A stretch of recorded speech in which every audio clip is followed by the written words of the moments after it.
Ya, tadi kita sudah melihat ya tampilan lebih detail tentang video dari VR IPE dan Gamma Dental XR. Dan sekarang adalah kita akan masuk ke sesi tanya jawab. Jadi saya undang kembali Dr. Hengki, Dr. Seno, dan juga Dr. Mira untuk bisa ya untuk bisa ke atas panggung virtual kita. Oke. Ya, dan mungkin kita di sini akan diskusi ya. Jadi bagi teman-teman yang ingin bertanya bisa angkat tangan, ada reaksi biasanya ada hands up atau bisa juga lewat chat ya. Jadi dipersilahkan bisa ke semua pembicara atau mungkin salah satunya. Nah, cuma sebelum itu mungkin sambil ini saya mau tanya dulu nih gitu. Oke, jadi di sini karena apa namanya kebetulan diverse sekali juga nih, walaupun sama-sama kesehatan, tapi mungkin the hardest question adalah gini, dari Dokter Hengki, Dokter Seno dulu kali ya, sebagai yang memang sudah mempelopori gitu, karena memang baru awal nih. Kira-kira sebenarnya pada saat proses pengembangan ini, itu challenge terbesar yang kira-kira bakal dihadapi oleh rekan-rekan sejawat tentunya yang juga ingin melakukan inovasi yang mirip, serupa gitu. Itu kira-kira apa dan mungkin apa sih tips yang bisa dibagikan dari Dr. Hengki dan Dr. Seno kepada rekan-rekan sejawat yang juga ingin melakukan inovasi tersebut. Monggo silakan dari Dr. Seno dulu atau Dr. Hengki terlebih dahulu ingin menjawab.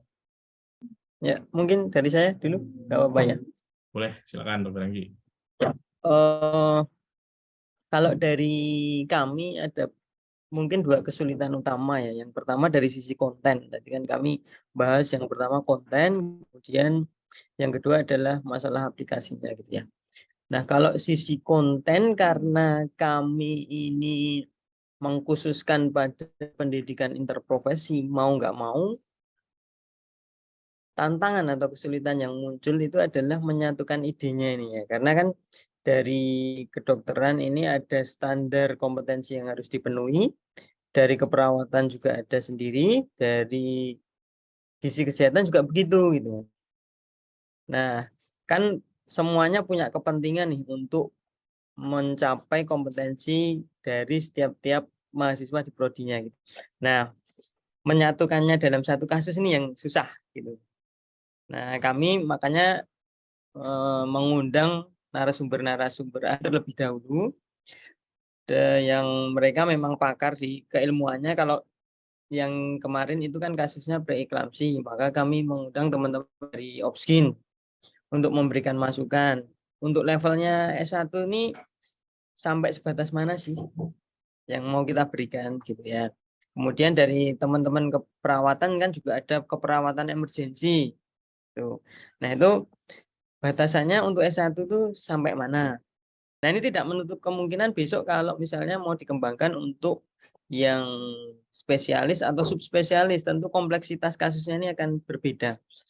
Disitulah tantangannya ya, menyatukan ide supaya benar-benar semua kepentingan itu terakomodasi gitu, jadi terwakili semua, sehingga memang nanti outputnya adalah tercapainya kompetensi dari semua program studi. Itu dari sisi konten, kesulitannya di situ. Kalau dari sisi aplikasinya itu gini, ini saya juga pernah mengalami juga waktu pengen membuat video edukasi di bidang kesehatan. Kami selaku dokter tentu tidak ahli dalam mendesain sesuatu. Ya, misalnya bahkan saya itu misalnya nggak familiar dengan Photoshop, nggak familiar dengan aplikasi-aplikasi apa itu yang perlu coding-coding gitu kan. Ya, tetapi kami sangat menguasai sisi kesehatannya. Ya, waktu itu saya pengen buat video bagaimana jaringan itu diproses jadi sediaan bentuknya slide gitu. Nah, ketika diterjemahkan oleh si pembuat video itu tuh jadi beda banget, nggak sesuai dengan bayangan saya gitu. waktu itu. Nah, setelah kok ini melenceng jauh ya, akhirnya si video editornya itu tak bawa ke kantor saya. Ini loh, lab saya tuh kayak gini, cara motongnya itu kayak gini gitu ya, jaringan itu dipotong seperti ini dan lain sebagainya. Urut-urutannya saya terangkan, baru si video editor ini ngeh gitu. Oh, yang dimaksud dokter yang gitu itu, karena kan dia cuma terima skrip pada awalnya. Nah, ini juga berlaku pada pembuatan VR gitu. Nah, itu harus mungkin teman-teman IT itu harus lihat bentuknya langsung itu kayak apa sih, kayak gini nih, bener alatnya kayak gini itu mereka tahu benar gitu supaya nanti penerjemahannya juga benar gitu. Nah, tentu setiap kasus ini akan beda kebutuhannya, ya kan? Misalnya yang kasus preeklamsia tadi butuh ada sungkup oksigen, butuh ada selang-selang oksigennya, tabung oksigen, kan? Sementara yang lainnya tidak begitu. Nah, itu kebutuhan sangat spesifik nanti per kasus. Nah, oleh karena itu dari si pemberi konten, pencipta konten ini juga harus komunikasinya itu intens memang dengan developer softwarenya gitu supaya nanti match gitu. Nah, kemarin juga mungkin misalnya gini, perawat tapi pakai hak tinggi, sepatu hak tinggi, ya nanti kalau dipakai di UGD kan ya repot gitu kan. Nah, seperti Itu itu. jadi kasus ini nggak, Dok, kayak gitu? Jadi kayak kasus apa yang harus diganti gitu? Ada Iya, kayak iya, iya, strict apa? iya, Oh gitu. betul, betul. Oh ya, Ya, seru ya. contohnya itu, misalnya perawat tapi didesainnya pakai hak tinggi gitu. Jadi Nah, ini harus kan, harus harus iya. di-notice gitu ya? Oh, Jadi kalau dokter Mira lagi nyanyi sih nggak apa-apa gitu ya, pakai padahal sepatu nggak hak bisa tinggi nyanyi, ya. kasihan. Gitu. Tapi Nah, saya kesulitannya gitu. boleh follow up nggak ya dari pertanyaan Ya, Mas ya. Indra? Soalnya saya menarik nih. Yang pertama tadi kan dari development-nya ternyata rumit ya, karena tiap Hmm, kasus ini tailored banget tiap kasus. Kalau dari misalnya kayak tadi interprofesi gini, ketika multiplayer itu bermain, hmm. mereka bisa lihat display yang beda nggak ya? Atau mereka semua realitanya sama gitu? Nah, Itu gimana Mas Indra? Kalau dari segi developer? hmm. Bisa nggak tuh mereka kayak simultaneously dapat kompetensinya masing-masing, tapi secara bersamaan gitu? Atau emang semuanya harus sama gitu, Ya, display, monitornya atau yang tampilkan di realitas mereka gitu? mungkin dari saya sisi anu ya, eh, Heeh. kalau di kami di VRIP Health itu memang nanti si dokter itu bisa melihat perawat, bisa melihat ahli gizi yang sedang bermain itu gitu. Jadi Mmm. memang ya sama-sama nyemplung dalam satu ruang gitu. Nah, seperti itu. Jadi sangat memungkinkan. Tapi mereka checklist-nya beda-beda gitu ya, Dok, ya? Karena, Checklistnya beda-beda. ya Betul, kompetensinya beda-beda. beda-beda. Checklistnya aja yang beda, tapi kami bisa apa namanya melihat profesi lain ngapain gitu. Dan di aplikasi yang kami coba buat itu ada ruang diskusi. Jadi nanti di akhir kasus itu ada ruang diskusinya supaya nanti ketiga player itu bisa diskusi. Tadi itu kasusnya harusnya kita menangannya gini dan lain sebagainya. Kalau dari segi, student-nya, Dok, kalau sekarang LERES ini seberapa jauh mendorong juga mahasiswa supaya mereka difasilitasi juga misalnya mau bridging gitu. Misalnya mereka, oh ternyata mereka punya bakat juga nih di coding atau mungkin mengembangkan si Hmm, inovasinya itu sendiri. Apakah udah ada kelas ataupun ada inovasi dari LERES untuk juga memfasilitasi mahasiswanya supaya bisa hybrid gitu, mengerti dari sisi hmm, kedokterannya, tapi juga mungkin membantu para developer supaya bisa lebih mudah untuk transaksi ya. produk. Mhm. Kalau di proyek yang kami laksanakan kemarin itu memang kami melibatkan 30 mahasiswa gitu dari 3 program studi seperti yang saya sampaikan tadi ya, 10 dari mahasiswa kedokteran, 10 dari keperawatan, kemudian 10 dari gizi kesehatan. Nah, itu tugasnya macam-macam. Nanti diposkan sesuai dengan minat atau passionnya masing-masing. Ada yang suka desain, nanti posnya ke desain produknya.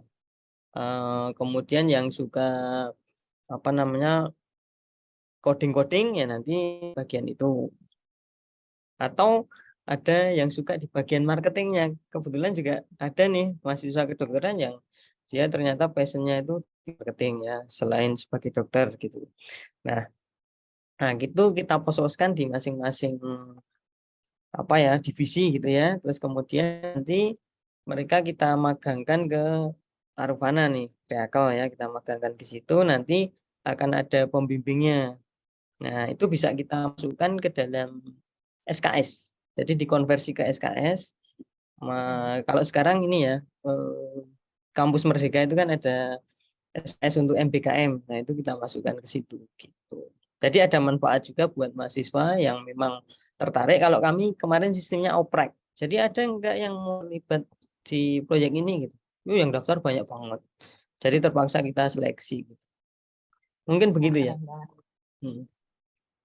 Jadi ini interprofessional education-nya malah nggak cuma di tools ya, Dok, jadinya ya, bukan cuma di alat pembelajaran yang Ya, dibuat di VRIPI, bahkan sebenarnya beyond daripada itu gitu. Di betul. sini malah Penyusunan justru kontennya melibatkan mahasiswa. nah, itu yang menarik gitu. Malah tadi menurut saya itu ketika tadi interprofessionalnya malah dokter yang bisa melakukan marketing gitu kayak ini kan harusnya biasanya anak FEB gitu kan, tiba-tiba dokter yang melakukan marketing, ya itu kayaknya menjadi sebuah apa definisi baru gitu dari interprofession gitu education. Menarik sekali. Oke, cuma mungkin sekarang coba kita dengarkan juga ya terkait challenge dan tantangan yang dihadapi dari Dr. Seno ya dan kawan-kawan di FKG selama proses pendevelopan ini gamma clinical XR. Silakan Dr. Seno. Ya, baik. Terima kasih Mas Indra. Apakah suara saya terdengar? Loud and clear, aman dok. Ya, baik. Jadi kalau boleh cerita, kemarin saat tim kami mendevelop gamma clinical XR, memang yang paling challenging itu saat kita mengembangkan atau mengisi algoritmanya ya. Karena memang pertama kali bagi kami ya, kami selama ini belum pernah seperti itu. Kemudian karena memang bidang kami, bidang dokter gigi ya, ketika ditantang oleh tim dari Kreakel dan Arvana, dok ini ternyata kami butuh seperti ini. Kemudian ya itu yang agak lama di situ ya, karena memang harus menyepakati dari prosedur apa atau alurnya seperti apa, langkah-langkahnya, skenario-nya seperti apa, itu yang agak lama di situ. Kemudian juga meskipun memang pada tempat kami tidak serumit tempatnya Dr. Hengki ya, Dr. Hengki kan lebih kompleks banget itu, melibatkan 3 profesi kedokteran ya. Nah, kemudian setelah itu juga memang ada semacam ini ya, ekspektasi yang di awal itu kami inginnya lebih gitu. Jadi aplikasi kami di awal kami berharap bahwa bisa memberikan simulasi dari mulai diagnosis, kemudian rencana perawatan sendiri, kemudian sampai ke edukasi ke pasien. Tapi memang akhirnya kami sadar bahwa harus ada apa ya, realitanya tidak mungkin untuk melakukan semua itu, memang harus bertahap ya. Jadi sehingga itu yang harus diperhatikan juga, dari mana kita memulai, dan bila tidak mungkin untuk langsung ke semua aspek, ya mungkin dari yang paling gampang dulu kami memberikan alur simulasi untuk tindakan. Tapi untuk masing-masing step-nya tidak begitu deep ke dalam situ ya. Jadi 2 hal itu kalau dari yang kami rasakan kemarin. Oke. Ya, nah ini ada yang bertanya ya, mungkin kita coba dari para ini peserta dulu juga. Dari ini Arhadian Nuryanti bertanya untuk Dr. Seno, sehubungan dengan era 5.0 di mana dokter gigi akan mengoperasikan robot. Oh, bentar lagi pakai robot ya dok ya. Dalam perawatan pasien, apa yang perlu dilakukan dalam proses pembelajaran di kedokteran gigi? Bagaimana jika meningkatkan kenyamanan pasien difasilitasi dengan sarana sehingga seolah dalam situasi yang nyaman, misal melihat film atau mendengarkan musik. Semoga semua inovasi dapat meningkatkan pelayanan di klinik kedokteran gigi yang cukup menakutkan. Wah, nih. Ya, silakan dokter Seno. Ya, terima kasih Mas Indra. Terima kasih pertanyaannya. Ini beliau adalah dosen saya, guru saya, Dr. Arkadian Nuryanti ya, dosen senior di FKG yang dan beliau juga inovator, banyak sekali inovasi beliau di bidang kedokteran gigi dan terutama di bidang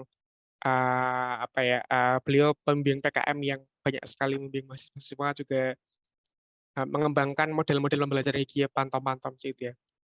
Nah, terima kasih Dr. Arka atas pertanyaannya. Eh, mengenai dokter gigi untuk mengoperasikan robot ya.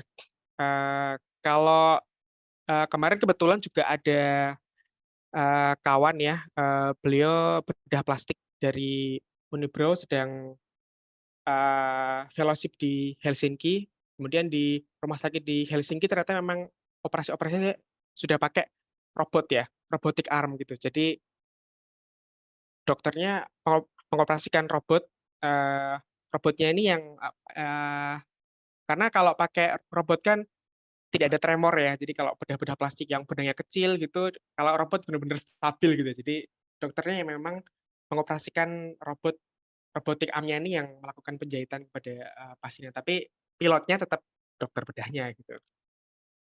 Tapi untuk bidang kedokteran gigi saya kira mungkin masih jauh ya. Tapi tidak menutup kemungkinan di masa depan akan seperti itu ya untuk operasi-operasi di kedokteran gigi yang estetik, misalkan kita bedah di area anterior itu tidak menutup kemungkinan ke depan. Dan memang saya baca-baca di uh, belahan dunia yang lain sudah ada yang menggunakan robot juga gitu untuk tindakan di bidang kedokteran gigi ya. Tapi mungkin kalau kita di Indonesia, saya belum bisa membayangkan seperti apa ya itu ya, seperti apa. Teman kalau tidak salah di Amerika sudah ada yang pakai robotik arm untuk melakukan pencabutan gigi, sudah ada yang seperti itu ya. Jadi terkontrol banget, presisi, tapi pilotnya dokter giginya seperti itu. Nah, saya kira mungkin kalau ke depan memang akan seperti itu ya, mau tidak mau kita harus melakukan, akan lebih baik kalau kita juga memiliki aplikasi VR-nya juga ya di bidang pengendalian robot ini begitu. Dan saya juga sepakat seperti yang disampaikan Dr. Arkadian, kalau memang banyak sekali ya masyarakat itu yang fobia ke dokter gigi karena takut atau mungkin ada kecemasan ya. Dan penggunaan VR ini juga telah terbukti ya bisa menurunkan dental fobia ya. Ada VR yang dikembangkan dalam sudah dipublish juga, cuman saya lupa di negara mana, cuman telah dipakai untuk menurunkan dental fobia.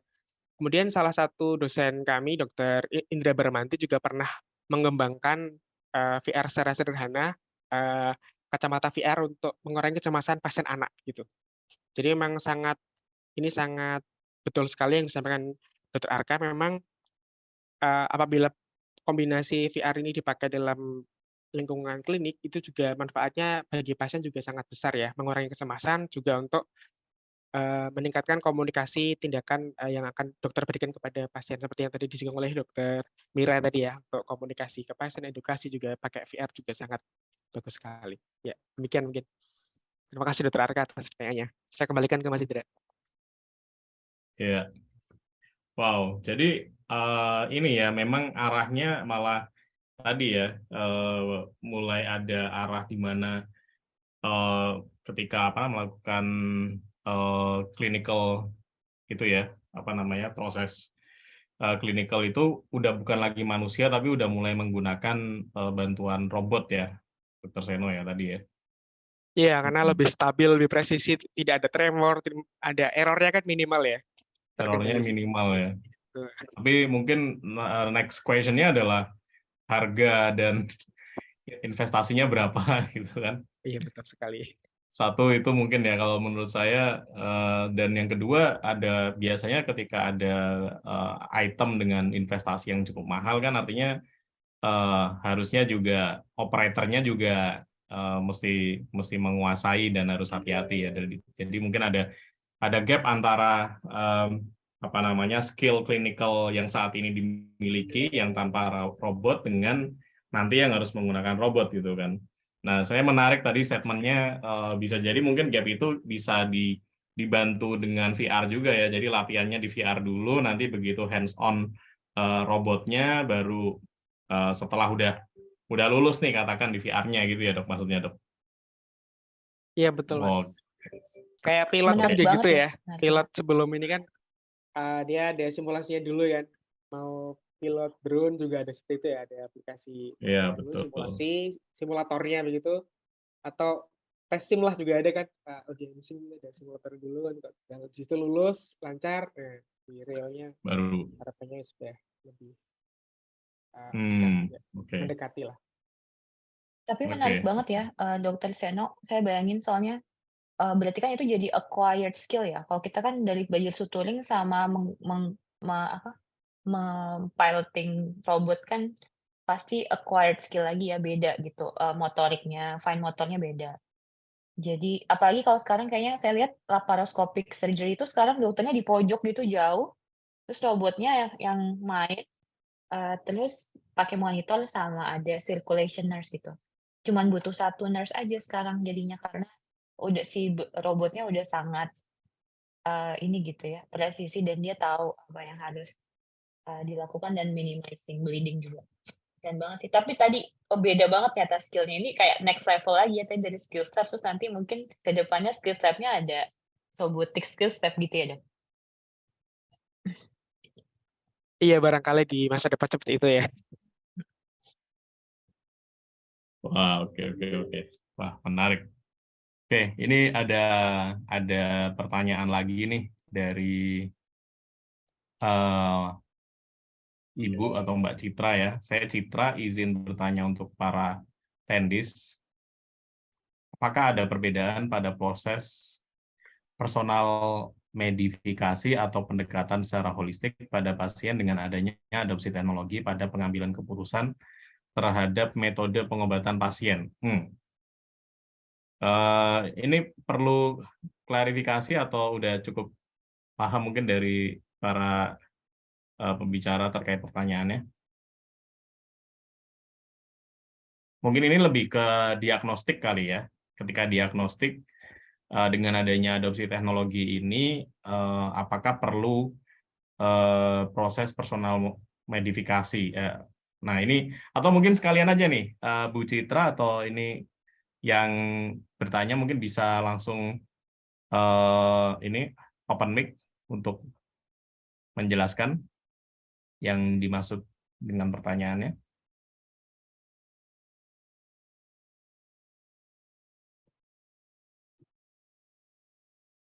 Halo? Halo, Iya, halo, selamat pagi. ya pagi Kak. Suaranya udah terdengar jelas nggak ya? Sudah terdengar jelas sekali. Iya, Mungkin bisa mohon di-elaborate pertanyaannya langsung kepada para pembicara. yes, oke. Sebelumnya maaf banget ini belum bisa on cam karena ini di mobile pakai hotspot, jadi nanti ke sinyalnya takutnya suaranya terdistorsi ya. Iya, Jadi nggak sebelumnya apa-apa. terima kasih banyak untuk para speakers hari ini, luar biasa materinya. Jadi yang mau saya tanyakan ini kan adopsi teknologi baru gitu ya. Nah, jadi apakah kira-kira ada perbedaan pada proses ya seperti yang disebutkan Kak moderator tadi, mungkin diagnostik awal, adanya personal modifikasi atau adanya pendekatan holistik kepada setiap pasien dengan adanya adopsi teknologi baru ini pada pengambilan keputusan terhadap metode pengobatan pasien tersebut. Jadi apakah dari tenaga medis itu ada pertimbangan-pertimbangan tertentu gitu terkait adopsinya teknologi ini yang berdampak atau affecting langsung ke pasien dalam metode pengobatannya mereka. Mungkin itu Kak. Apakah udah jelas? Ya, sepertinya udah cukup jelas ya. Mungkin monggo dari pembicara yang ingin menanggapi terlebih dahulu siapa? Ya, mungkin Silakan. dari saya ya, Pak Indra ya. Mungkin Silakan. saya akan langsung memberikan contoh di pelayanan di bidang patologi anatomi. Mungkin ini bukan ke arah pengobatan, bukan ke arah tindakan, tetapi ke arah diagnostik ya. Kalau di PA kan ranahnya memang diagnostik. Nah, sekarang itu kami dokter-dokter PA itu dibantu dengan adanya kemajuan teknologi scanning. Jadi slide-slide sediaan dari pasien itu di scan gitu kan, scan terus nanti jadi file gambar besar sekali. Kita bisa melihat secara keseluruhan dengan resolusi yang sangat tinggi dan dibantu dengan AI, artificial intelligence itu. Nah, AI ini sifatnya sangat membantu kami dalam menegakkan diagnosis. Misalnya kita ingin menghitung jumlah sel yang positif gitu ya. Jumlah sel yang positif misalnya pada indeks proliferasi pada kanker payudara. Misalnya ya, itu pemeriksaannya namanya imunohistokimia Ki67, di mana nanti kalau yang positif itu berarti sedang proliferasi ya, dalam fase proliferasi. Nah, kalau pakai bantuan digital pathology, kemudian dibantu AI, maka nanti ngitungnya sel itu yang positif itu cepat dan dia lebih presisi. Nah, terus ketika ada seperti itu kan berarti sangat membantu pasien ya, cepat, dia lebih presisi juga. Nah, pertanyaan terbesarnya adalah apakah AI ini akan menggantikan patolog? Nah, kalau begitu nggak usah perlu ada patolog, nggak apa-apa deh. Serahkan sama mesin aja nanti keluar hasilnya. Tidak bisa begitu. Yang perlu kita ingat adalah kedokteran ini adalah ilmu dan seni. Nah, robot itu, mesin itu nggak punya rasa dia. Nah, ini yang kekurangan yang dimiliki oleh mesin. Nah, ketika nanti sudah keluar hasilnya gitu ya, keluar hasilnya seperti apa, nanti dokter harus tetap menyimpulkan data yang dihasilkan oleh AI ini itu tuh make sense nggak dengan kondisi pasien gitu. Nah, ini yang menjawab mengapa AI itu tidak bisa menggantikan dokternya. Nah, jadi sifatnya kemajuan teknologi yang dimiliki ya sampai saat ini, termasuk di bidang PA, termasuk tadi yang diterangkan oleh Dr. Mira adalah robotic surgery misalnya, itu alat bantu. Tapi ekspertis dokternya, keahlian dokternya itu tak tergantikan. Nah, karena masih pegang itu, ini make sense enggak, terus kemudian yang merangkum datanya, menyimpulkan ini diagnosisnya apa, perlu tindakan seperti ini, itu adalah dokter. Itu mungkin yang apa ya, dari sisi kami seperti itu di keilmuan kami. Moga-moga bisa menjelaskannya.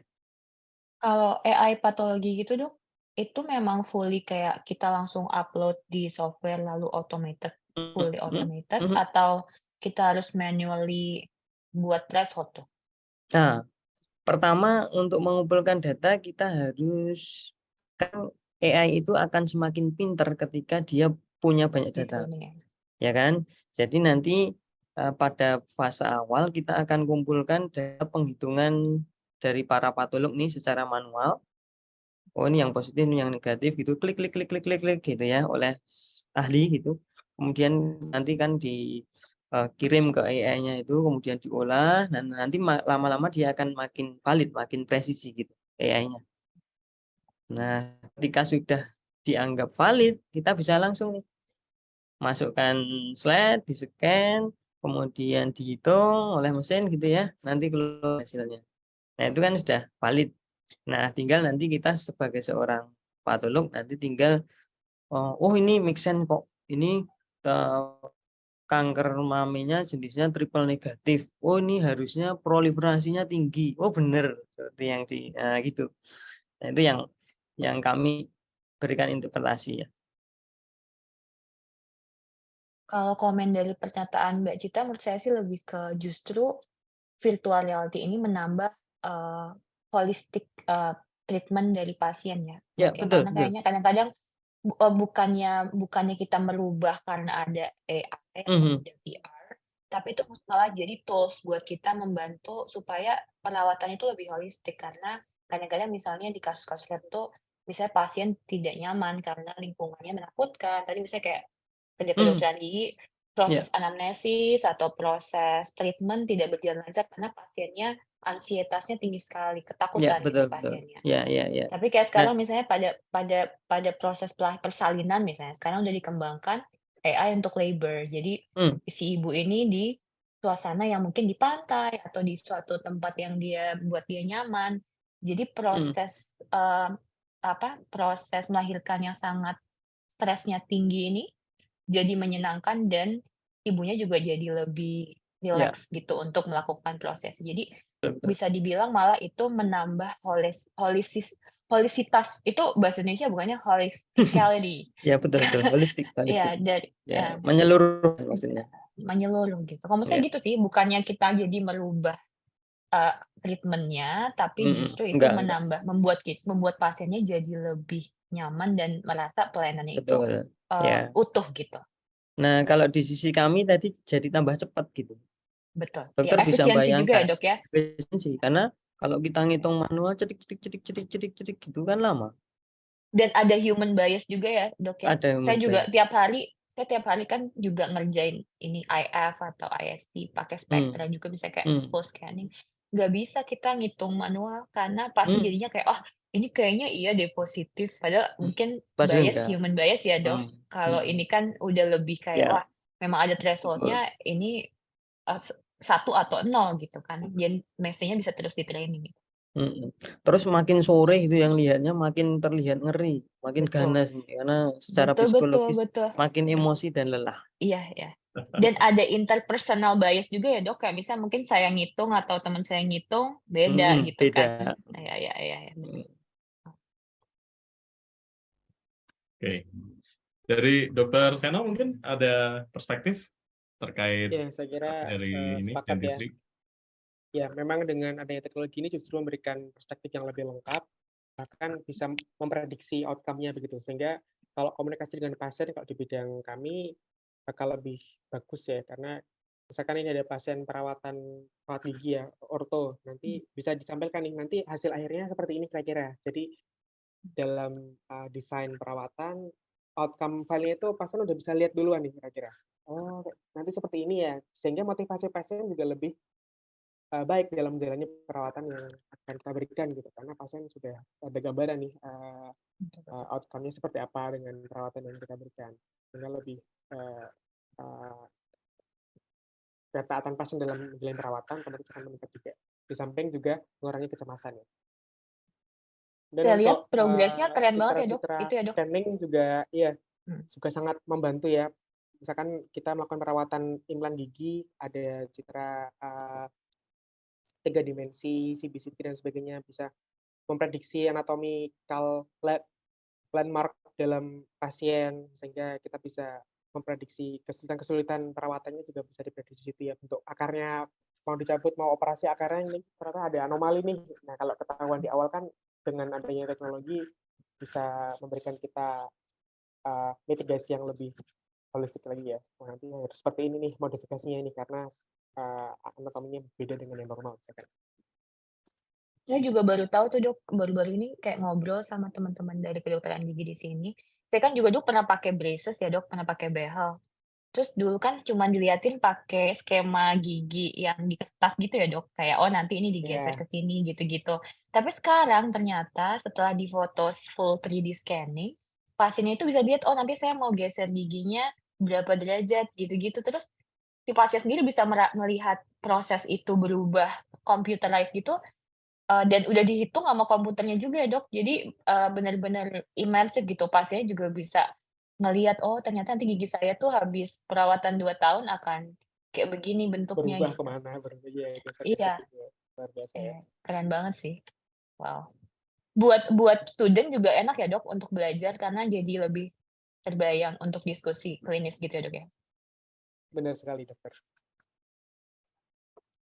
Wah, itu buat saya yang bukan kebetulan sih, memang saya bukan non medical person ya. Kayaknya itu bakalan sangat-sangat helpful ya kalau ngelihat ya hanya apa namanya CT scan atau apapun itu yang bentuknya ya ini kan bingung juga gitu kan, ronsen atau apa ini apa sebenarnya kayak nggak kebayang gitu. Tapi kayak tadi menarik sih itu kalau misalkan emang gitu sekarang udah mulai diimplementasikan di klinik juga gitu.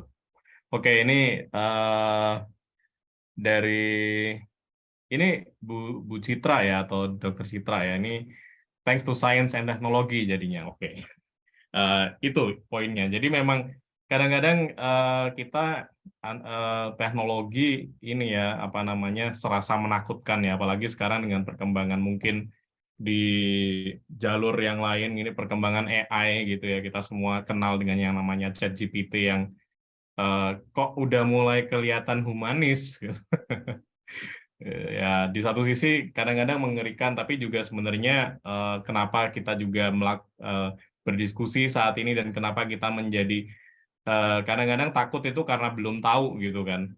Tapi once kita mulai memahami dan once kita mulai nyemplung, jangan-jangan ternyata banyak sekali opportunity-opportunity yang mungkin selama ini belum kebayang aja gitu karena udah kadung takut duluan gitu.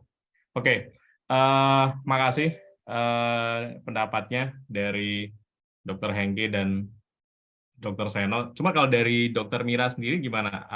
Mungkin ada perspektif lain yang ini terkait dengan, apalagi ini terkait diagnostik ya, terutama yang selama ini sudah dilakukan lah, yang terkait dengan teknologi juga. Gimana pertanyaannya? Jadi masih yang tadi ya nyambung ya?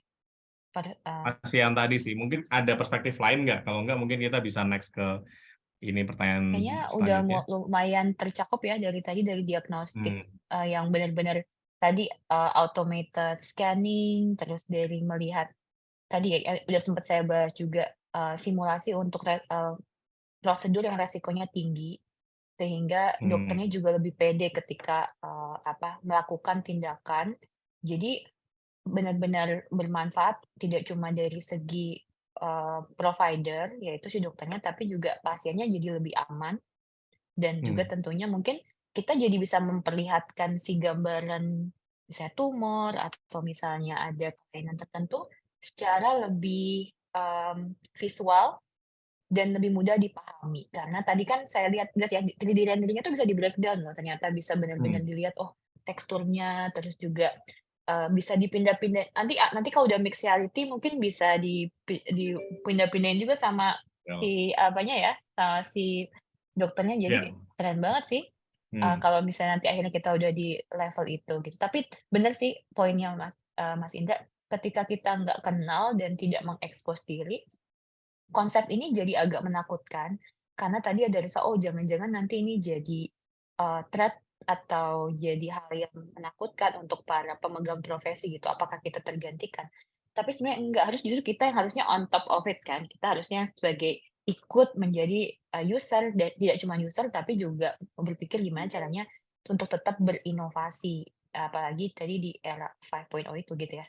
Kayaknya justru bisa dibilang itu kan ini ya, pendekatannya lebih humanis, lebih sosial, lebih itu karena nanti banyak hal-hal yang tadinya mungkin kita lakukan sehari-hari itu udah tergantikan oleh AI atau robot. Jadi justru hal-hal yang kreatif, yang inovatif, itu yang lebih ditekankan dibandingkan hal-hal yang mundane atau berulang gitu. Kayak tadi mungkin nggak usah sekarang patologis harus baca slide 10 jam sehari gitu, karena sekarang itu bisa dikerjakan dalam 2 jam misalnya dengan train AI, lalu diverifikasi, akhirnya waktu yang 8 jam yang terbuka ini jadi bisa dilakukan untuk pengembangan keilmuan lagi gitu. Oke, ya kita move on ke pertanyaan berikutnya ya. Semoga tadi sudah cukup sangat menjawab dan benar-benar holistik ya ini perspektifnya holistik banget nih.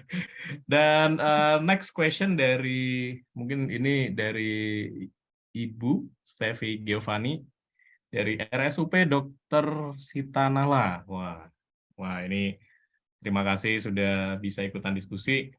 Selamat pagi, terima kasih atas pemaparan narasumber. Izin bertanya, 1, apakah saat ini sudah ada implementasi medical training XR dari FKKMK UGM, khususnya yang diberikan di remote area? Oke, ini nanti pertanyaan untuk Dr. Hengki. Kemudian, based on literature, bagaimana pengaruh level 4 klinisi, wah saya belum tahu nih level 4 apa, terhadap pasien dengan semakin terbatasnya interaksi langsung dengan pasien. Oh, khususnya untuk XR atau VR medical therapy. Oke, mungkin bisa dijawab yang dari pertama dulu mungkin ya, dari Dokter Hengki, atau mungkin mau langsung menanggapi yang kedua juga boleh, Dokter, silakan. Ya, terima kasih ya. Untuk pertanyaan nomor 1 bisa saya jawab mungkin. Untuk medical training kami belum sampai situ.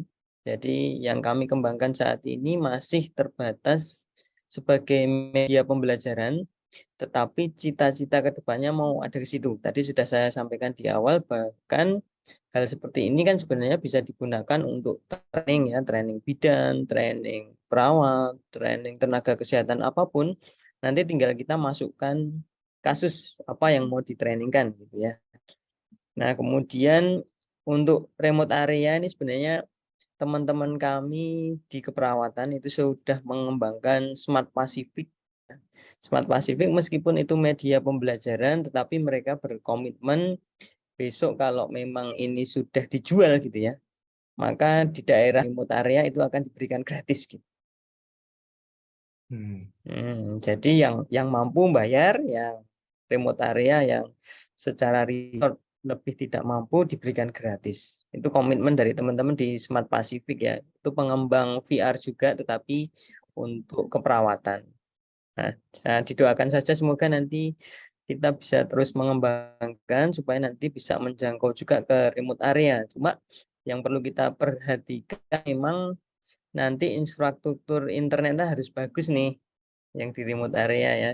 Soalnya kalau nanti kan ini kita mainkan itu terhubung internet ya. Nah, kalau internetnya kurang bagus nanti malah emosi sendiri.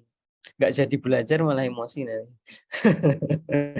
Tapi itu yang itu poin bagus tuh Dokter Hengki. Berarti mungkin nanti Fana Talk berikutnya Mas Indra bisa undang juga government sector ya. biar bisa ikut diskusi juga tentang bagaimana VR-nya juga bisa digunakan di area yang mungkin lebih sulit untuk Iya, betul. internet karena basisnya benar-benar online ya. Kalau misalnya mau dibikin propagasi ke seluruh Indonesia nih gitu. Dan kan limitasinya kadang-kadang itu ya, pulsa ya Dok, kuota. Iya, iya, iya. Alatnya ada, nggak ada pulsanya, nggak ada internetnya itu nonsense. Kalau di dunia IT ada istilah kan IoT yang sekarang lagi berkembang ya, Internet of Things ya. Tapi kalau mungkin di tempat yang memang infrastrukturnya belum siap, itu F-nya jadi 2, jadi Internet of. Jadi tinggal thing aja gitu. Jadi belum bisa buat apa-apa juga.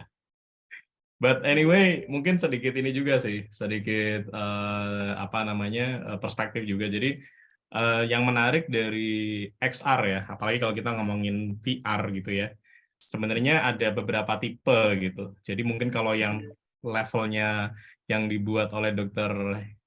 Hengki di sini kan memang VR IPE yang itu multiplayer, sehingga memang membutuhkan adanya jaringan internet supaya bisa terkoneksi gitu kan. Tapi yang menarik adalah yang dibuat oleh Dr. Seno ini adalah single player gitu, yang mana ya secara konten itu sebenarnya sudah bisa dimasukkan ke dalam device, kemudian kita bisa ship kemanapun, ke rural area manapun yang benar-benar off thing tadi itu, dan semua orang selama di situ udah cukup lengkap, kita udah bisa mentransfer experience-nya dengan semua keterbatasan yang ada tentunya, tapi dalam bentuk yang mungkin cukup menarik ya untuk bisa meningkatkan visualisasi dan pengalamannya gitu. Jadi ini mungkin juga bisa menjadi solusi untuk pendidikan-pendidikan yang rural yang memang belum kebetulan infrastrukturnya belum nyampe ke sana gitu. Nah, oke. Kalau untuk yang kedua mungkin dari Dr. Hengki, apakah ada perspektif Dr. Hengki?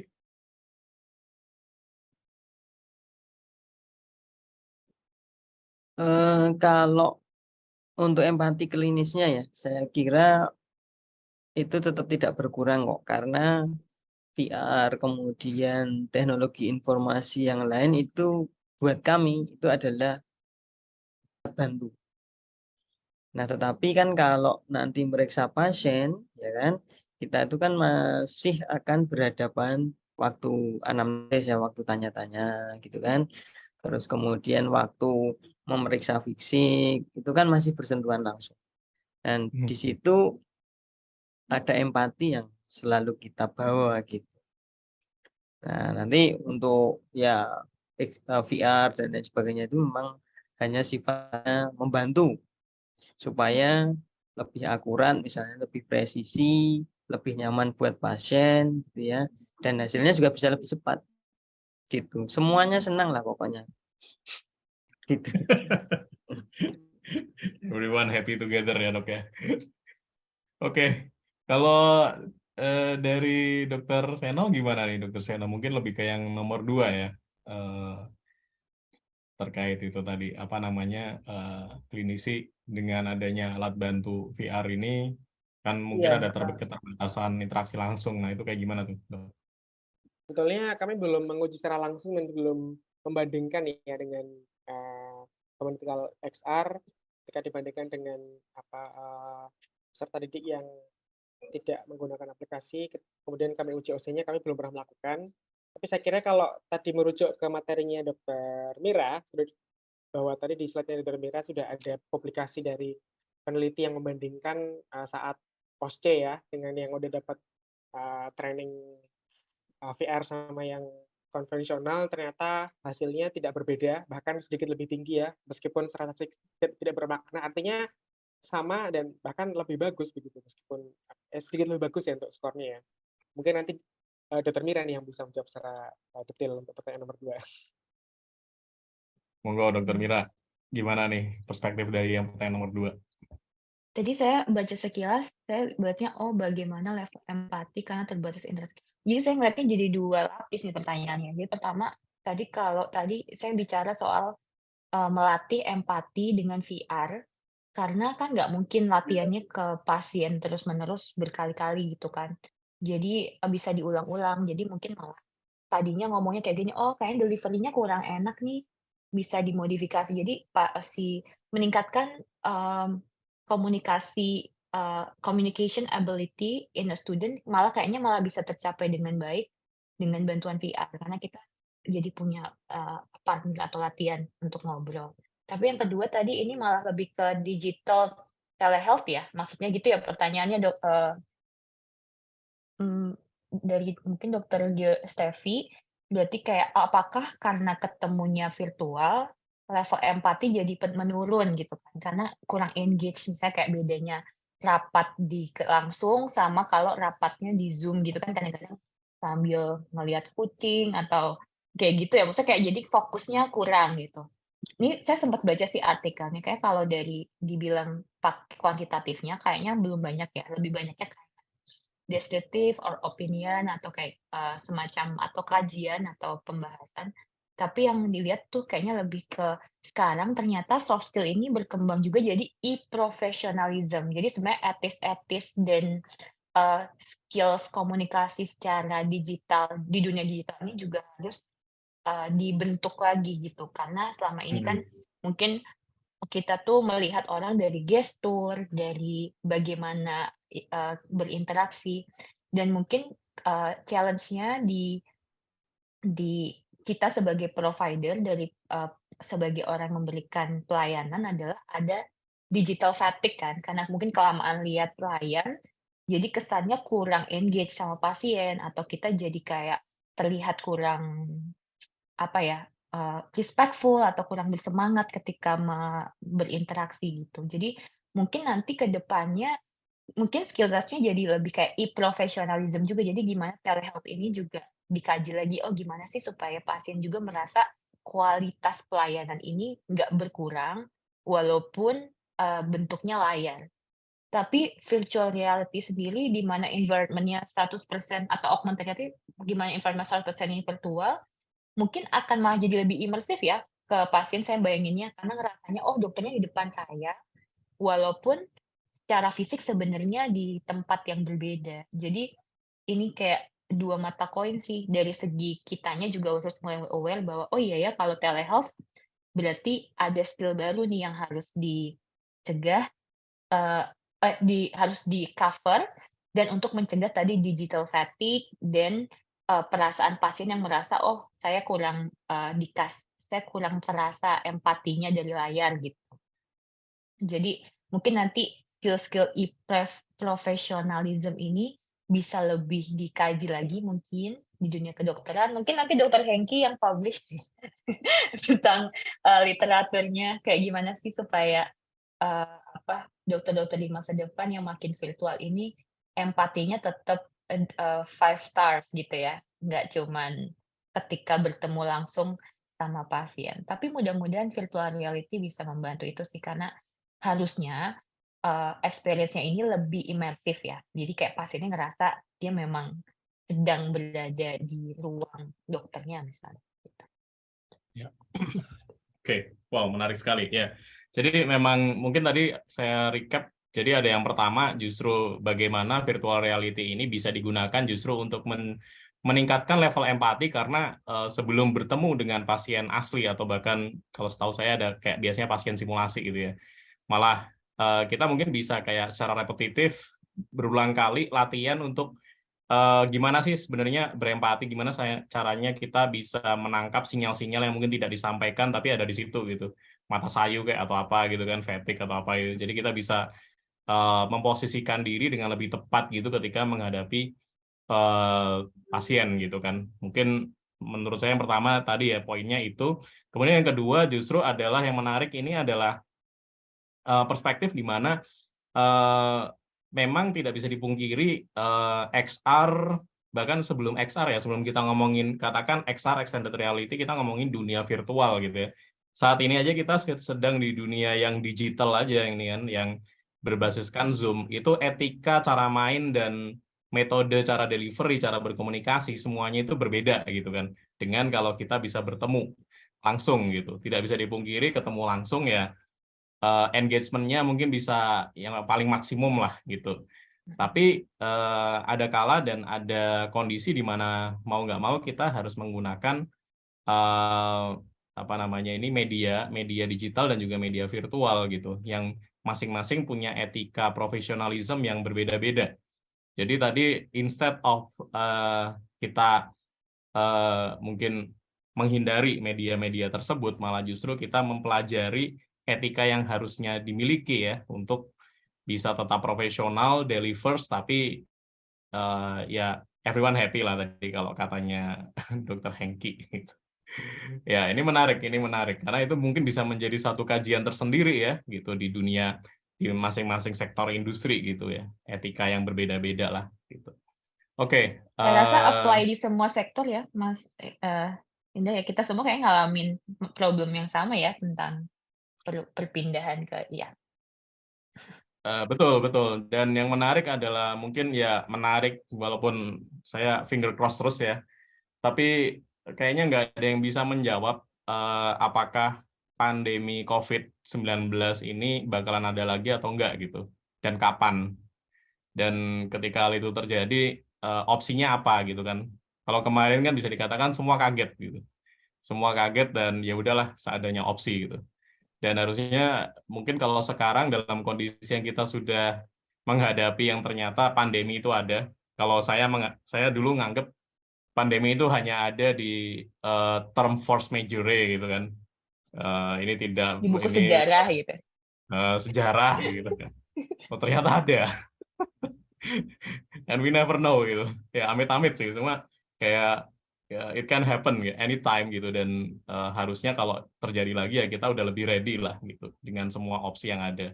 Kita punya digital dan maybe next kita punya virtual ya untuk bisa tetap belajar, bisa tetap berobat gitu ya dan mengobati. Oke, diskusinya seru banget, tapi sayang waktu udah tinggal dikit, so mungkin ini pertanyaan terakhir, beruntung banget. Satu pertanyaan terakhir ke Mas siapa ini Mas atau Dokter Agus Purnomo atau Bapak. Seberapa besar tingkat ketercapaian kompetensi dari peserta training mahasiswa yang dilatih dengan XR dibandingkan dengan manekin atau hands on? Nah ini tadi kayaknya sempat ngelihat ininya, cuma monggo dari para pembicara bisa memberikan insight dan perspektifnya. Yang mau duluan silakan. Mungkin saya dulu nih. Oke, ini pertanyaan yang menarik. Dari tim kami sendiri belum pernah membandingkan ya, dan kami baru mau menguji coba yang VR ini nanti di awal tahun ajaran seperti apa dibandingkan dengan yang tidak menggunakan VR. Jadi VR dibandingkan dengan yang tidak menggunakan VR, tetapi tidak membandingkan dengan yang menggunakan manekin. Sebenarnya tujuannya jelas beda ya ini. Karena kalau yang menggunakan manekin itu cenderung nanti untuk pemeriksaan, terus kemudian tindakan seperti itu. Kalau yang VR yang mau kita latihkan adalah bagaimana algoritma dia dalam menangani suatu kasus. Jadi tentu suatu hal yang berbeda sebenarnya. Nah, kami memang memandang kalau di dunia kedokteran itu paling bagus mungkin akan mix reality.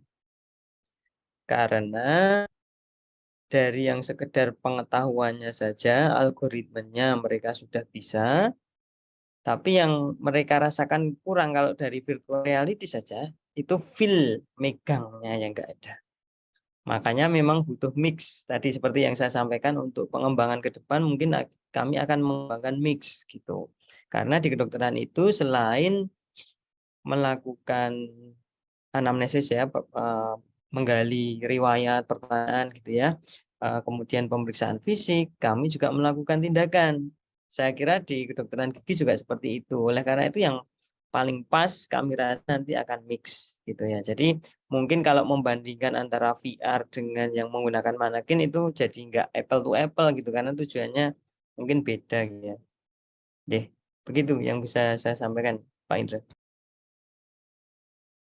Oke, dari Dokter Seno atau Dokter Mira mungkin punya perspektif tambahan atau perspektif lain? Kami juga sama, di tempat saya juga saya belum membandingkan dengan yang pakai VR dengan yang tidak pakai opsinya seberapa, tapi saya kira barangkali akan tidak jauh beda dengan hasil penelitian sebelumnya yang tadi disampaikan Dr. Mira di dalam materi beliau ya, yang membandingkan hasil pembelajaran pakai VR dan tidak VR, hasilnya ternyata tidak berbeda jauh gitu, bahkan sedikit lebih tinggi. Ya mungkin Dr. Mira mau melengkapi.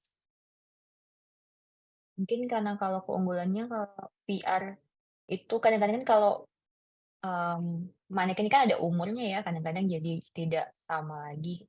Untuk beberapa, nggak semua kasus, tapi untuk beberapa kasus mungkin jadi lebih banyak repetisinya sehingga bisa meningkatkan. Tadi kan makanya kayak apa dibilang ya, suturing knotting gitu-gitu. Ketika kayaknya ini deh ada 2 jenis penelitian. Jadi ada yang memang penelitian ini VR dibandingkan dengan metode video konvensional. Karena kan kalau di UGM dulu saya juga lihat video gitu sebelum kelas gitu kan. Tapi terus nanti dibandingkan sama si murid yang ternyata nggak cuman video 2 dimensi yang seperti film gitu atau drama gitu biasanya, tapi juga virtual. Jadi mereka sendiri juga ikut terlibat dalam, proses algoritmanya itu tadi. Bener sih, nggak bisa 100% apple to apple, karena kayak pelatihan featuring atau tadi bahkan pemeriksaan fisik, harus palpasi dan segala macam, mungkin nggak bisa 100% tergantikan. Tapi saya nggak tahu deh nanti kalau udah kayak Neuralink yang sensori sampai merasa megang gitu-gitu, saya juga nggak tahu ya, mungkin di masa depan akan seperti apa perkembangan. Cuman kayak sampai sekarang kayaknya belum bisa 100% apple to apple ngebandingin XR dengan manekin yang hands on, terutama untuk skill-skill yang sifatnya prosedural. Tapi kalau misalnya tadi bilang, tapi kalau misalnya pembandingnya adalah metode buku atau tadi misalnya belajar anatomi kayak di videonya Laras kan tadi ada belajar anatomi cuma di buku doang atau nonton videonya Dokter Jun gitu. Kalau saya tuh dulu nontonnya video Dokter Jun, apa salah satu pengajar gitu karena memang disirkulasikan gitu beliau ada kita nonton video biasa gitu. Kalau sekarang mungkin malah udah bisa melihat secara 3 dimensi, udah perkembangannya udah Ya. jauh lebih membantu sekali. Ya, sekarang kami juga mengembangkan 3D printing untuk anatomi ya. Jadi nanti dari hasil scanning itu kita print gitu. Jadi bentuk aslinya kayak gini. Nah, itu lebih memudahkan juga selain augmented reality. Saya lihat tuh kalau waktu itu sempat ke expo dan juga di salah satu kebetulan di perpustakaan medis di sini itu ada satu layar besar gitu. Jadi untuk belajar anatomi, jadi nanti pakai remote kayak Switch gitu ya, mirip-mirip Switch gitu, Mas Indra, kayak Nintendo Switch. Cuma nanti si usernya itu bisa muter-muter si 3D. Jadi belum sampai ini sih, belum sampai augmented yang di dunia nyata gitu sih. Cuma di layar itu kita udah bisa manipulasi si gambarnya supaya bisa di-zoom in, zoom out, lalu bisa diputar-putar gitu. Nah, jadi sangat membantu sekali sih kalau menurut saya untuk beberapa area skill untuk student. Saya nggak kebayang deh jadi mahasiswa kedokteran sekarang, mereka mungkin jauh lebih ini ya, lebih advance daripada zaman kita ini ya, zaman kita dulu belajar gitu karena mereka tools-nya udah banyak open access. Jadi kayaknya belajar kedokteran mungkin sekarang jadi lebih equal lagi gitu di negara manapun. Ya, ya, oke. Tadi menarik sih. Memang kemarin salah satu yang juga ada di Metaverse Expo ya itu ya. Jadi buat anatomi gitu, dia udah kayak layar gitu, layarnya bisa diturunin, bisa dinaikin gitu. Cukup lengkap. Cuma harganya lumayan juga. Berapa tuh Mas? Tapi Kira-kira damage-nya? ya beberapa juta dolar lah, mungkin sedikit. Banget ya. Mas Indra, Ya, halo. bisa masuk bentar ya? Oh iya, silakan. Mbak Dr. Agus nih, dokter hewan nih. Ya sudah disebutkan ya. Basic saya memang veteriner, jadi dan saya dari departemen surgery. Jadi kami memang kesulitan untuk mencari probandus pada saat kami harus ngajari mahasiswa. Makanya tadi saya mencoba untuk belajar ke Pak Hengki dan Pak Seno yang dari FKKMK dan FKG. Seberapa tingkat kompetensi itu tercapai, karena kami memang kesulitan mencari probandus yang saat ini kami itu masih menggunakan hewan langsung untuk pembelajaran mahasiswa untuk belajar operasi. Nah, suatu saat kan itu harus digantikan. Kalau tidak salah dulu sempat kita diskusi di aditif itu tentang simulator yang dulu analogi saya pilot ke Mas Indra dulu. Kalau tidak salah 2017 atau 2018. Kita kayaknya kurang. Nah, ini saya tunggu Mas Indra untuk balik Jogja, kita ngopi-ngopi untuk diskusi lanjut. Ya, gitu. Untuk gini satu lagi untuk 3D printing, sebenarnya saya pernah mengembangkan 3D printing itu bersama Prof. Alfa dari Fakultas Teknik Mesin. Fakultas Teknik, Departemen Teknik Mesin dan Industri, itu 3D printing yang saya pakai atau kami gunakan untuk pembuatan bone graft. Dan itu tingkat keberhasilannya cukup menarik untuk ditindaklanjuti sebenarnya. Tapi karena mungkin kesulitan untuk mencari dana, jadi penelitian itu belum kami lanjutkan lagi. Jadi mungkin suatu saat kalau ada yang mencoba mengembangkan itu, saya cukup senang sekali dan saya tunggu untuk hasilnya supaya nanti bisa bersama-sama kita kembangkan dari beberapa sisi-sisi yang mungkin dari disiplin ilmu yang berbeda-beda itu akan sangat menarik sekali. Hewan itu maksudnya? Mungkin itu ya cukup. Hewan tuh hewan apa sih biasanya selain tikus yang itu apa emang semua jenis hewan gitu seperti gajah, kuda gitu nggak ya? Apa? Kalau di prakteknya kami mengerjakan itu semua, tetapi kalau untuk pendidikan biasanya kami pakai anjing atau pakai kucing yang itu kita operasi dan itu masih tetap hidup. Nah itu kan suatu saat akan terbentur dengan banyak hal yang kedepannya sudah saya prediksikan itu akan sangat berat ya. Jadi kami butuh sesuatu yang bisa menggantikan, tetapi kendalanya adalah ketercapaian dari kompetensi itu yang terkadang ada sisi-sisi yang itu tidak bisa tergantikan gitu, termasuk feel-nya itu yang memang agak tergantikan. Maka dulu saya sempat diskusi dengan Mas Indra itu tentang simulator yang perangkatnya cukup banyak, dan dulu kalau tidak salah Mas Indra menyampaikan, wah itu biayanya gede banget. Nah itu terus ya agak kesulitannya di sana untuk mendevelop itu, dan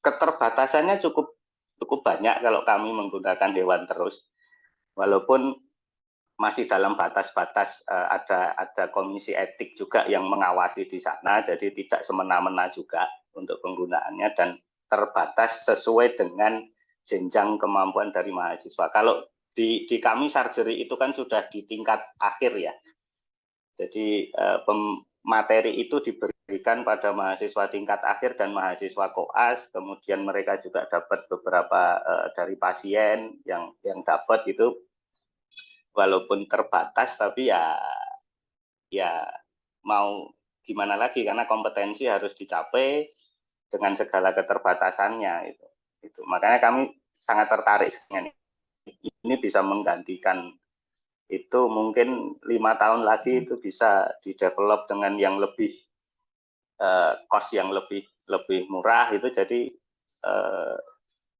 sangat senang sekali. Sampai saat ini sih masih terbatas dengan video ya, video pembelajaran yang kami lakukan, tapi ya masih cukup jauh lah kalau dari yang diharapkan. Mas Agus, Gitu. ini yang menarik ya. Jadi dengan Mas Agus di sini ini lengkap nih, interprofesional banget gitu. Jadi ada dokter dari FKKMK-nya ada, dari FKG-nya ada, dari FKH-nya juga ada. Ini interprofesional, dan mungkin tadi ya, kalau mungkin sedikit highlight aja, bahwasanya memang mungkin ya kita memang sempat diskusi ya, Mas Agus dulu back then 2017. What's really different is Oculus itu keluar 2018 akhir, di mana itu menjadi tipping point yang membuat semua hal ini yang terkait dengan simulasi, terutama simulasi-simulasi yang akan kita lakukan dengan skala yang affordable dan accessible, jadi nggak terlalu mahal dan bisa segera dicapai, itu jadi visible.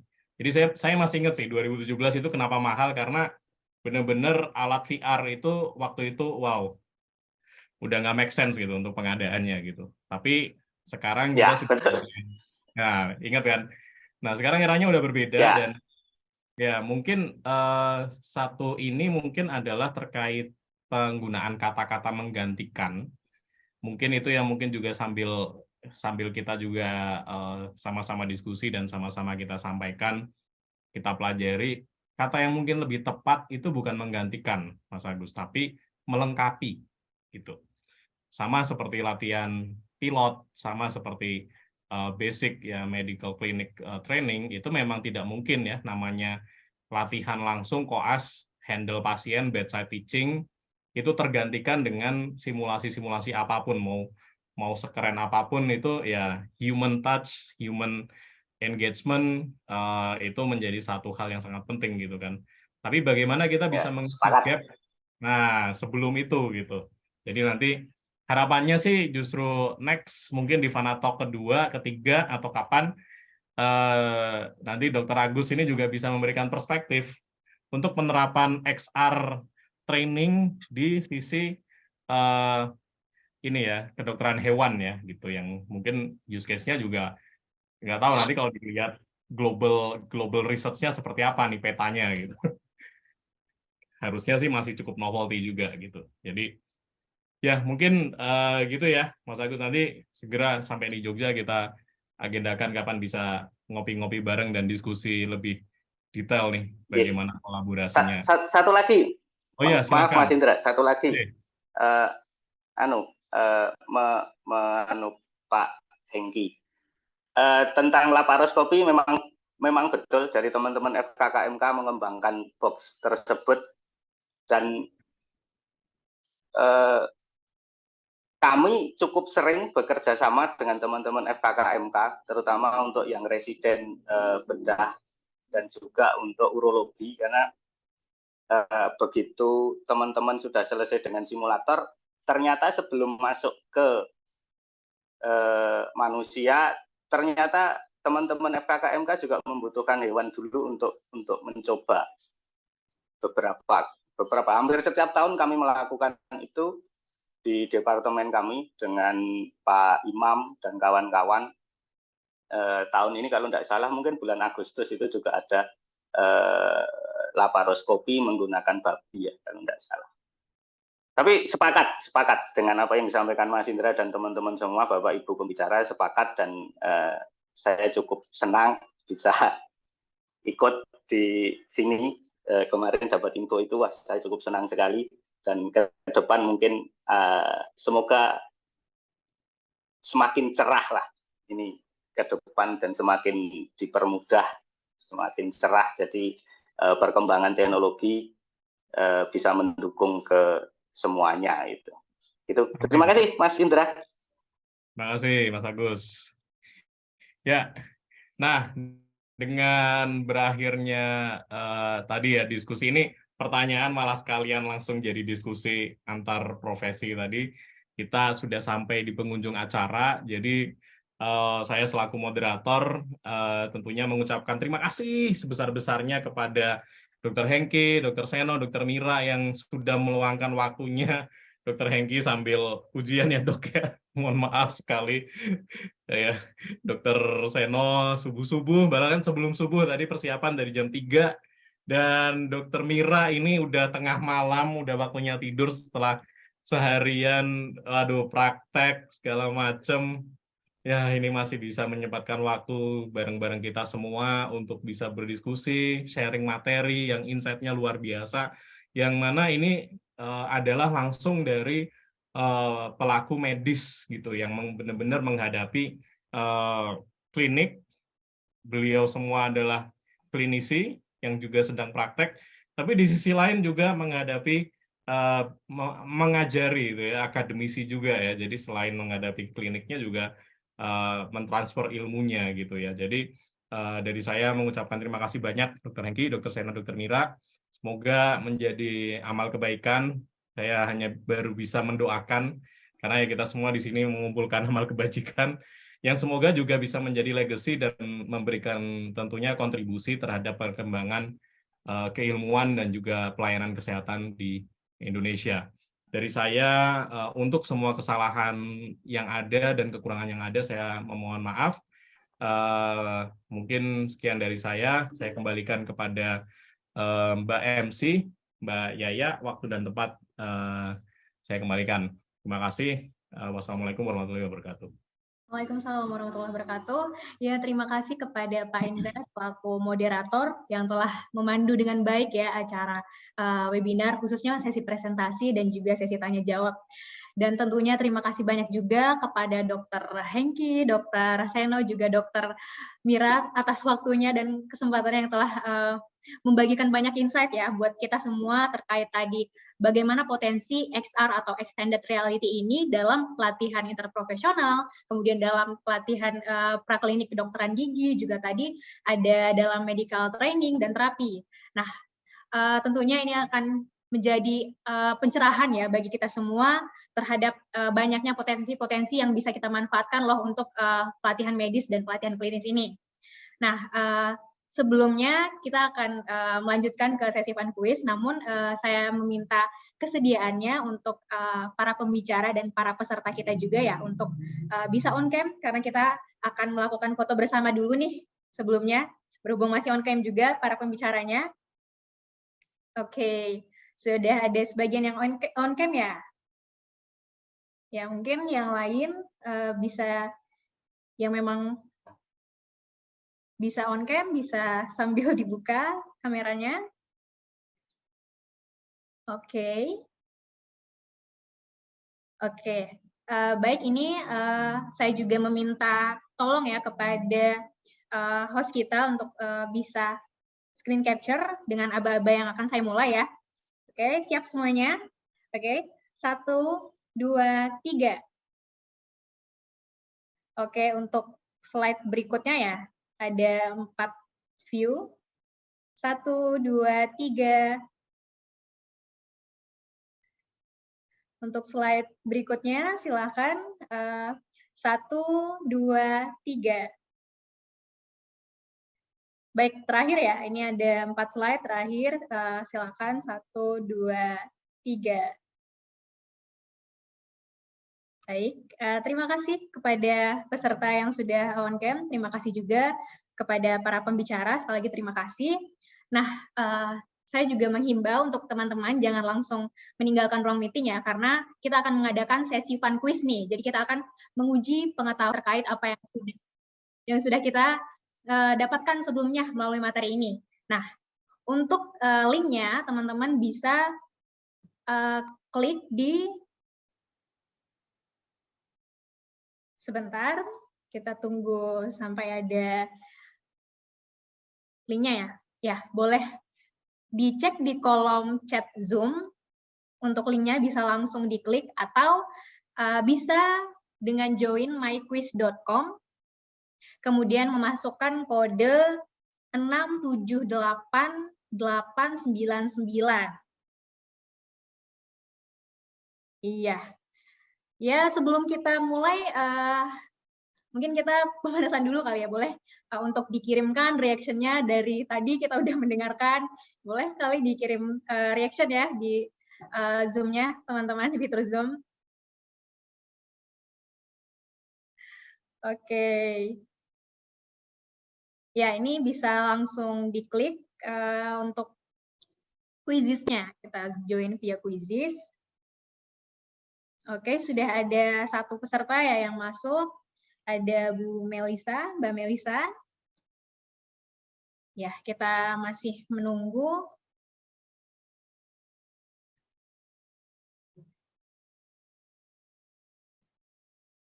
Oke, sudah ada 2 yang masuk. Ya, kalau ada kendala bisa disampaikan via chat ya, kalau ada kendala untuk mengakses linknya. Ya, sudah ada 3 nih yang masuk. Wah, jadi nggak sabar ya untuk mulai quiznya. Oke, sudah ada yang 4, Mbak Citra sudah masuk.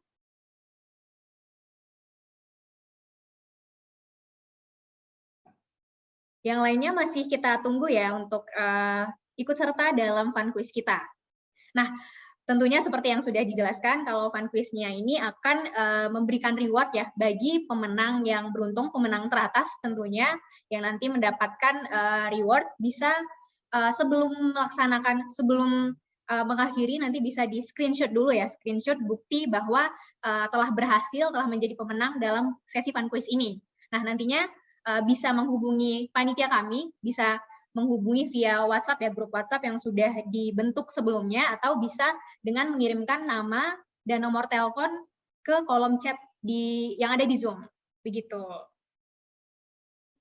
Oke, mungkin kita tunggu sampai 11.44 ya. Kita tunggu 2 menit lagi ya.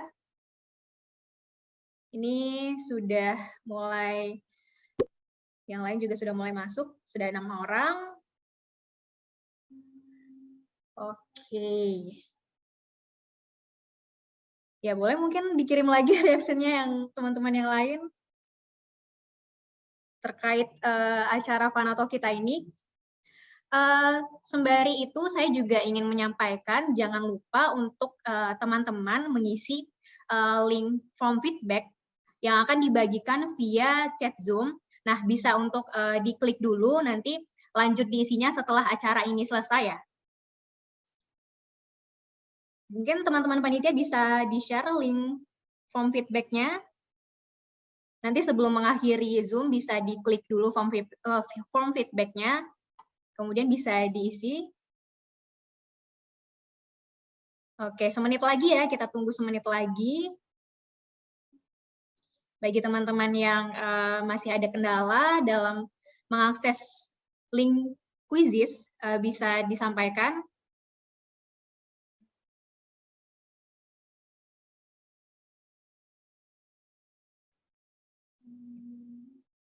Oke, sudah 11.44 ya, kita mulai sekarang.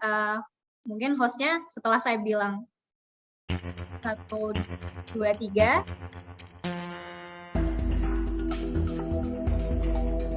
Ya, apa kepanjangan dari VR IPL? Tadi sudah mulai materinya. Oke. Ada dengan Mbak Melisa ya, Bu Melisa di leaderboard teratas. Oke, next question.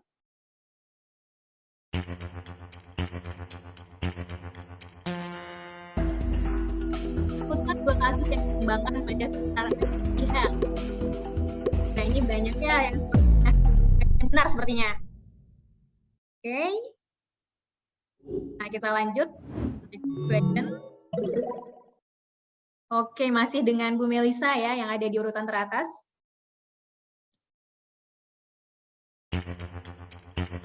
Oke.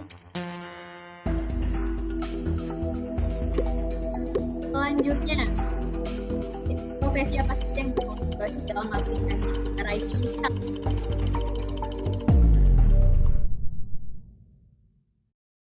Oke, kita lihat lagi. Dengan Bu Melisa di urutan teratas. Next question.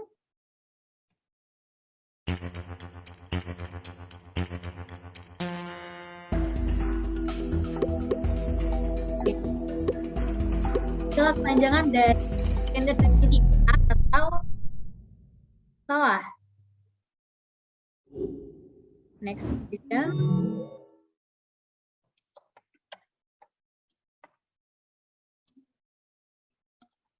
Oke, bisa lanjut.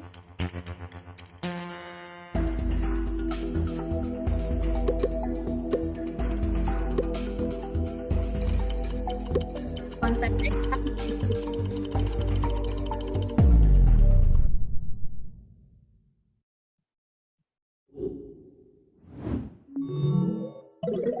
lanjut lagi.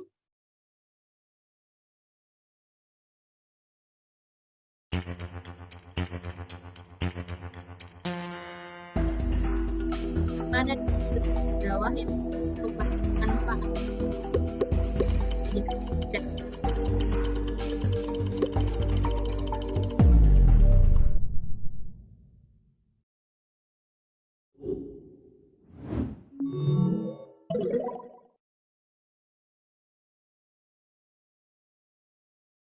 Kita lanjutkan.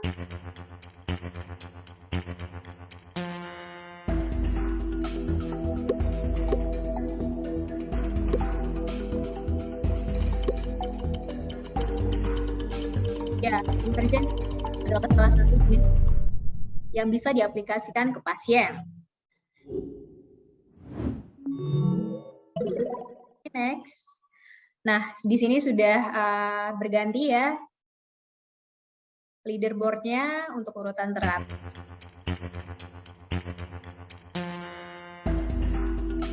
Siapa saja stakeholder dalam ekosistem. Nah, ini bebannya lebih dari itu, akan dipilih peserta.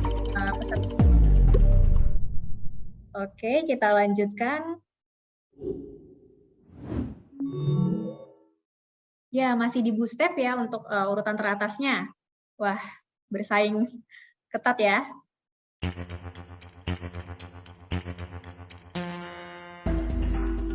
Gamma identical X. Tadi sudah ada materinya, akan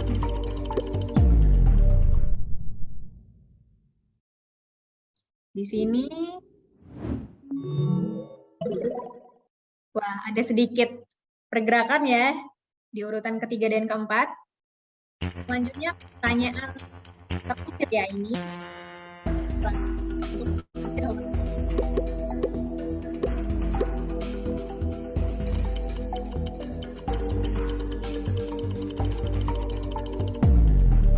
Baik, dengan berakhirnya 10 pertanyaan, mari kita lihat menangnya adalah Bu Steph. baik dengan Bu Steph, mungkin nanti bisa reach out, bisa kontak panitia via WhatsApp, dan tentunya bisa untuk mengirimkan nama dan nomor telepon ya, baik di kolom chat maupun dari WhatsApp untuk mengabarkan bahwa sudah berhasil memenangkan fun quiz dari Fanatalk, tentunya dengan melampirkan screenshot bukti pemenangnya. Baik, dengan ini saya ucapkan terima kasih atas partisipasinya dalam mengikuti fun quiz Fanatalk. Terima kasih kepada para peserta yang telah hadir dan berpartisipasi aktif dalam acara webinar kita kali ini.